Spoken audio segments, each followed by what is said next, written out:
Кривата на ново заразени во Охридско-Струшкиот регион нагло порасна. Разните свечености и забави го земаат својот данок. Здравствените власти проговорија. Дури 40% од хоспитализираните пациенти дале епидемиолошки податок дека биле на некаква прослава. Дека ковид свадбите им преседнаа, посебно на иселениците, говорат информациите дека во Струшко во период од 15 јули до 15 август само во еден ден се одржувале од 20 до 30 свадби во семејни куќи, ресторани, хотели, дури и во затворен простор, при тоа не водејќи сметка по колку луѓе седнуваат на една маса. Неретко наместо дозволените 6 се тискале дупло повеќе од дозволеното, исполнувајќи го целосно капацитетот на објектот.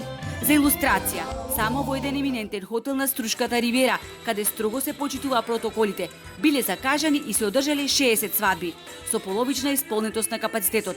Кјарот на хотелско-гостителските објекти, каде изминатиот период се одржуваа свадби и со над 400 гости е голем и изнесува од 8 до 10.000 евра од свадба. Собствениците на објектите имаат повеќе есап да платат казна, отколку да ги откажат свадбите. Ваквото однесување предизвика револт на социјалните мрежи. На такви места каде не се почитуваа мерки, отиде некој, исконтролира, казни. Зборувам за овие близу 2 месеца, кога Македонија беше како село без кучиња. Инспекцијските служби или кој да е надлежен за контрола не функционираат од почетокот на пандемијата. Виновни се инспекциите, кога се нема совест, барем оние кои што се надлежни да си ја вршат работата. Не се само свадбите, а преполните плажи во Охрид и дискотеки со по 3000 посетители. Колку луѓе имаше во Охрид дојдени од страна кои слободно присуствуваа во хотели, кафетерии, на отворено и затворено без никакви ограничувања. За ова побаравме информација од Државниот пазарен инспекторат. Не интересираше колку контроли извршиле во гостителските објекти во кои се одржувале свадби во период од 15.7 до 15.8 во Струга и Охрид. Дали некоја свадба била прекината поради прекршување на протоколите? Какви се неправилности откриле и дали некој гостителски објект е казнет? Дали е точно дека во Струга имало ситуација инспекторите да изречат казна, а свадбата да не биде прекината?